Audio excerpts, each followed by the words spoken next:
নমস্কার সুধীজন, আমি মৃত্তিকা আবার এসে হাজির মৃত্তিকানাথ ইউটিউব চ্যানেলে। বন্ধুরা,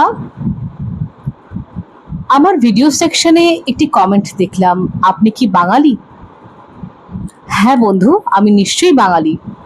তবে কি জানেন তো, বাঙালি মানে শুধু পশ্চিমবঙ্গের মানুষজন নয়, বাঙালি একটি জনজাতি এবং বাঙালি বলতে অনেক মানুষকে বোঝায়। তো আমি নিজেকে বাঙালির থেকে একটু বেশি ভারতীয় পরিচয় দিতে ভালোবাসি।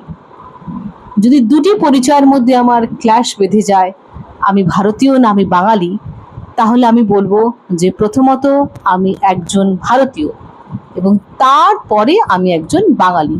কেন? কারণটায় আসছি। প্রসঙ্গত বলে রাখি বন্ধুরা, আজ 8ই মার্চ। আমরা সবাই জানি যে আজ আন্তর্জাতিক নারী দিবস। এই বাঙালি জাতির এক মহিলার কথা বলছি, তার নাম আমরা সবাই জানি, মোটামুটি সবাই জানি তার নাম তসলিমা নাসরিন। তো তসলিমা নাসরিন তিনি একজন বাঙালি, যদিও তিনি ভারতীয় নন, পশ্চিমবঙ্গবাসী তো ননই, কিন্তু তিনি নিশ্চিতভাবে একজন বাঙালি, আমাদের পাশের দেশ বাংলাদেশের মানুষ। তিনি একটি উপন্যাস লিখেছিলেন লজ্জা, এবং সেই লজ্জা উপন্যাসটি লেখার কারণে তাকে দেশান্তরিত হতে হয়েছিল। এই বাঙালি জাতি কিন্তু তাকে ঠাঁই দেয়নি, বাংলাদেশ তাকে তাড়িয়ে দিল, কারণ তাকে মারবে বলে ঠিক করেছিল, এবং যে কারণে তাকে তার দেশ ছাড়তে হয়, বলে কে আর তার নিজের দেশ ছাড়ে।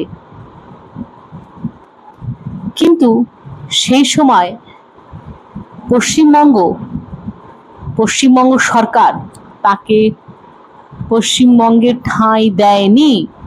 তখন শাসন ক্ষমতায় ছিলেন বুদ্ধদেব ভট্টাচার্য এবং তিনি তসলিমা নাসরিনের বন্ধু ছিলেন।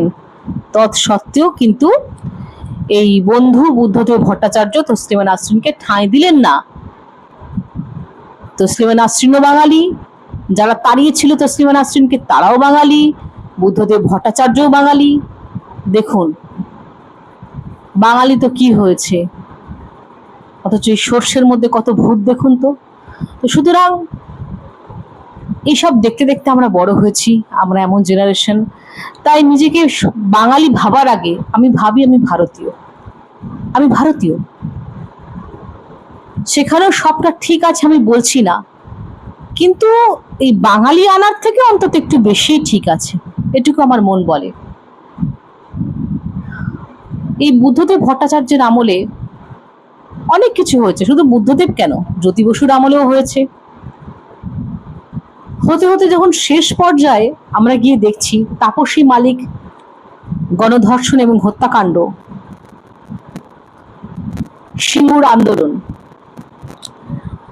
সেই সময় আমাদের মানুষজন 34 বছরের যে বাম শাসন, সেই বাম শাসনের দম আটকে এসেছে যে এত বর্বর নিষ্ঠুর ভাবে তাপসী মালিককে হত্যা করলো ওরা, এত বর্বর নিষ্ঠুর ভাবে।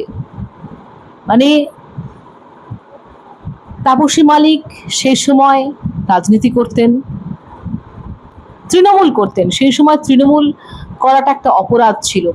তো তাপসী মালিককে ধর্ষণ করে হত্যা করে তাকে কেরোসিন তেল দিয়ে পুড়িয়ে দেওয়া হয়েছিল,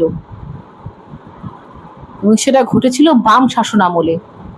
তো সেই জল মাথার উপর দিয়ে যাওয়া বলে না, আমাদের এই পশ্চিমবঙ্গের যে বাঙালি, আমাদের সহ্যের জলটা তখন মাথার উপর দিয়ে যাচ্ছে, এবং আমরা ভাবছি যে যেভাবে হোক পরিত্রাণ চাই এই কুশাসন থেকে।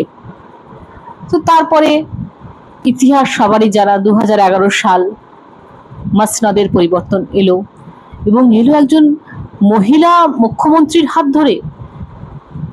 মানুষ ত্রাহিমাং তখন বলছে যে এবারে সবটা ঠিক হয়ে যাবে, মহিলা মুখ্যমন্ত্রী, মেয়েদের উপর এত অত্যাচার নিশ্চিতভাবেই আর হবে না, সব দিক থেকে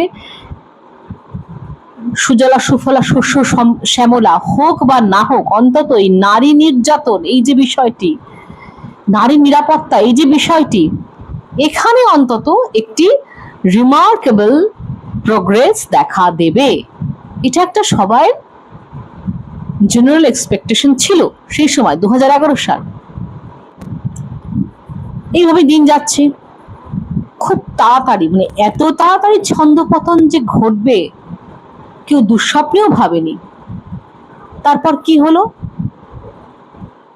পার্ক স্ট্রিট ধর্ষণ কাণ্ড, এক মহিলা ধর্ষিতা হলেন এবং তারপর সরকারি লেভেল থেকে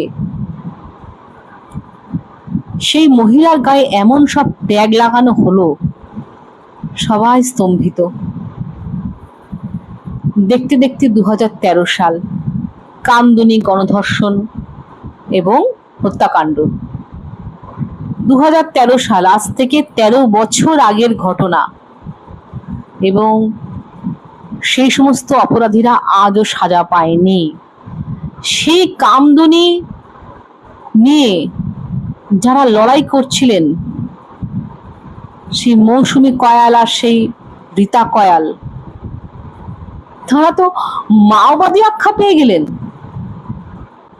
সাধারণ গ্রামের মেয়ে তাদের বান্ধবীর সাথে এরকম একটি কুকর্ম ঘটেছে, তারা সোচ্চার প্রতিবাদ করতে গিয়েলেন, তারা হয়ে গেলেন সেই সময় মাওবাদী। সেই 2013 সালের যে সেই ঘটনা, সেটা আজও তার নিষ্পত্তি হয়নি।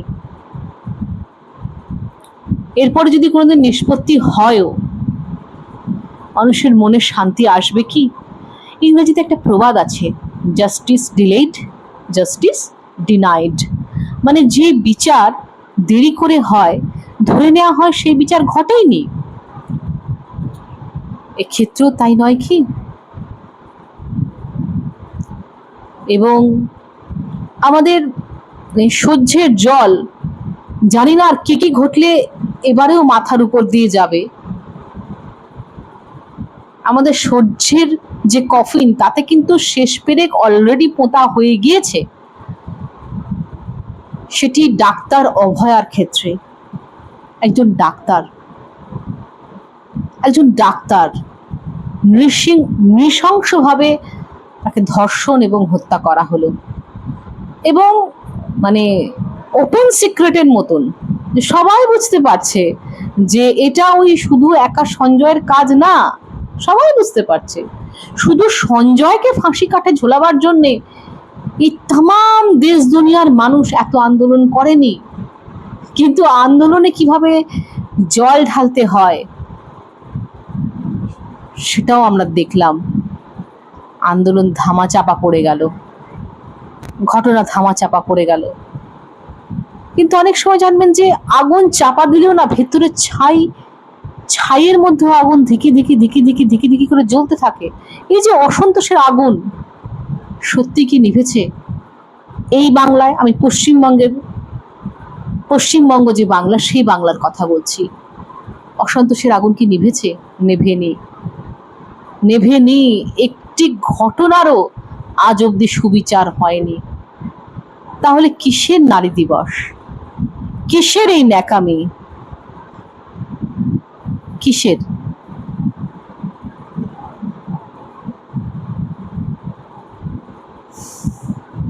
একটা দীর্ঘশ্বাস ছাড়া আর কিছুই বলার নেই। নমস্কার বন্ধুরা, ভালো থাকবেন। সকলকে শুভরাত্রি জানাই।